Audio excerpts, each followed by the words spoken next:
I never really had much experience with the Elder Scrolls franchise before Skyrim, but even before I bought the game for the first time, looking at you, Todd Howard, I knew what it meant to people. I had friends both younger and older than me who fell in love with the Nordic strongholds and the vast pine forest that covered the winter landscape. But 13-year-old me was like, "Buh, Skyrim. Gary's Mod has every game ever made, and it's roleplay."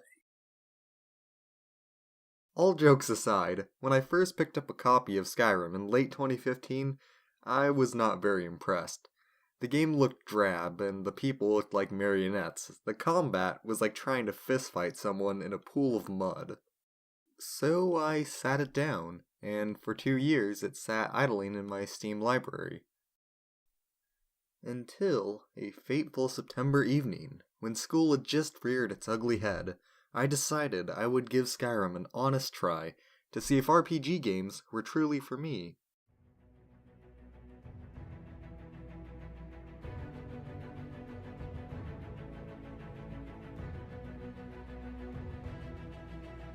And oh my god, I have never regretted waiting for anything as much as this.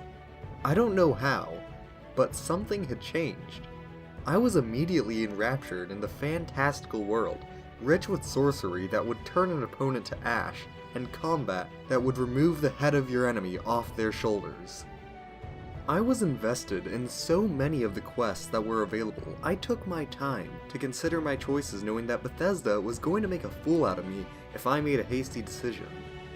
The Imperials or the Stormcloaks? The Blades or Paarthurnax? Blackbriar or Honningbrew? The list goes on and on. Moving on, by the time I was done with Skyrim's main quest, I had accumulated a little more than just items in my inventory. My mod list had seemed to have grown exponentially.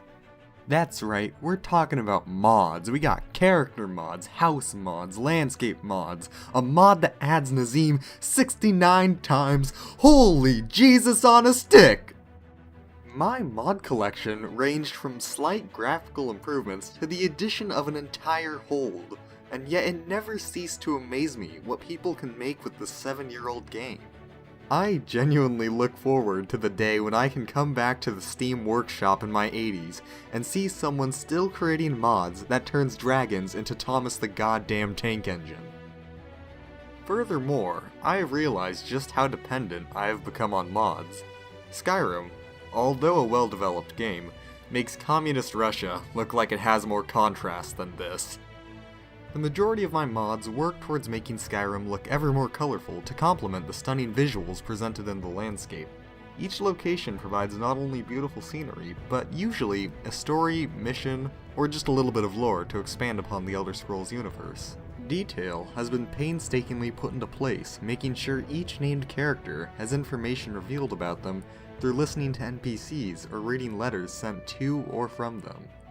I simply cannot stress enough how good it feels to find a hidden chest full of loot just from listening to some bandit discuss their hideout. Bethesda has put so much time and effort into this game that it feels like you've wandered into someone else's fantasy.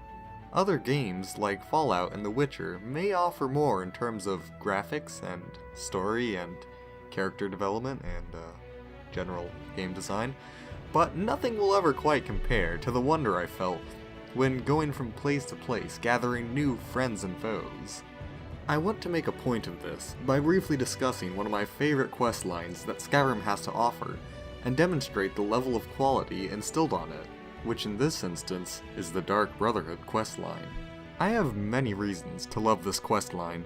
The most obvious, you get to meet an entire group of people who will pay you for killing the innocent and, spoilers, the Emperor of Tamriel. That's pretty good, not to mention some of the fancy weapons and apparel you pick up along the way. The second reason is a bit more good-hearted.